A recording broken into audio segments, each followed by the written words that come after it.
नमस्कार, वंदे भारत भारत तक देख रहे हैं आप। आपके साथ मैं हूं सांची त्यागी। देश की कॉमर्स इंडस्ट्री ने इस समय चीन के खिलाफ हल्ला बोल दिया है और ये तय कर लिया है कि वो चीन के प्रोडक्ट्स को कम से कम यूज करेंगे और इसके लिए चैंबर्स ऑफ कॉमर्स ने अपनी तरफ से एक पत्र वाणिज्य मंत्री पीयूष गोयल को लिख दिया है और कॉमर्स इंडस्ट्री को लेकर बदलाव करने को कह दिया है, ताकि कम से कम उपभोक्ताओं को इस बारे में जानकारी मिल सके कि जो वो प्रोडक्ट यूज कर रहे हैं क्या वो चीन में तो नहीं बने, ताकि वो उसका इस्तेमाल करना या तो रोक दे या फिर सीमित कर दे। चीन के साथ सीमा विवाद के बीच Chamber of Trade and Industry ने केंद्रीय वाणिज्य मंत्री पीयूष गोयल को पत्र लिखकर माल के आयात और ई कॉमर्स नीति में बदलाव का आग्रह किया है।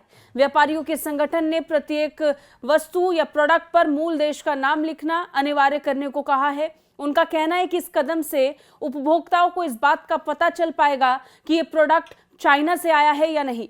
इससे उसका बहिष्कार किया जा सकेगा और वो ये तय कर पाएंगे कि उस प्रोडक्ट का इस्तेमाल करना है या फिर उसका इस्तेमाल सीमित करना है या नहीं। भारत चीन के बीच तवांग बॉर्डर पर गतिरोध के बीच दिल्ली के व्यापारियों में इसे लेकर गुस्सा फूटा। चीनी प्रोडक्ट के खिलाफ उन्होंने मोर्चा खोल दिया और इसी दौरान सीटीआई ने वाणिज्य मंत्री को पत्र लिख डाला। मीडिया रिपोर्ट्स के मुताबिक राष्ट्रीय राजधानी में कनॉट प्लेस इलाके में चीनी सामानों के बहिष्कार के खिलाफ विरोध प्रदर्शन जमकर हुए थे।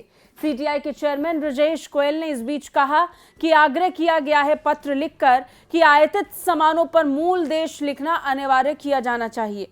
अभी कई प्रोडक्ट्स पर कोई जानकारी नहीं है। विशेष रूप से ई कॉमर्स साइट्स पर उपभोक्ताओं को यह पता नहीं चल पाता कि कौन सा प्रोडक्ट कहाँ का है। उन्होंने आगे कहा कि जब चीन के उत्पादों को खरीदना नहीं चाहते हैं तब भी वो उन्हें खरीदते हैं, क्योंकि उन पर मूल देश की जानकारी नहीं लिखी होती।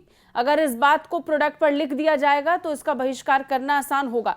इसलिए सीटीआई ने केंद्र सरकार को इस तरह की नीति पर काम करने के लिए अपनी ई कॉमर्स और आयात नीति में बदलाव करने का अनुरोध किया है। हालांकि ये पहली बार नहीं है। इससे पहले एक मीडिया रिपोर्ट्स में इस बात को लेकर के भी जानकारी मिली थी कि बहुत जल्द भारत सरकार चीन के व्यापार को लेकर कोई बड़ा फैसला, ठोस फैसला ले सकती है और इसका असर या फिर इसका जो परिणाम है वो हमें आने वाले सालों में देखने को मिल सकता है।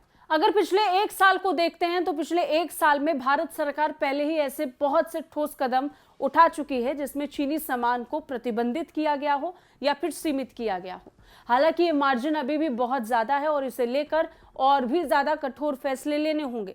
लेकिन यहाँ सबसे अच्छी बात यही है कि इस पूरे मामले को लेकर देश के लोग और व्यापारी अब खुद आगे आ रहे हैं और कह रहे हैं कि सरकार इसे लेकर कोई जरूर फैसला जरूर ले। पिछले एक साल का जिक्र करते हैं तो पिछले एक साल में ये कई बार देखा गया है जब भारत सरकार ने चीनी सामान पर कई तरीके के प्रतिबंध लगाए हों या फिर उनके इस्तेमाल को सीमित किया हो। चीन से इसे झटका जरूर लगा है, हालांकि ये झटका इतना बड़ा भी नहीं है जो काफी कहा जा सके। इसे लेकर भारत सरकार को अभी और कठोर फैसले लेने होंगे और अच्छी बात यह है कि इस फैसले के समर्थन में अब देश के व्यापारी भी आगे आ रहे हैं।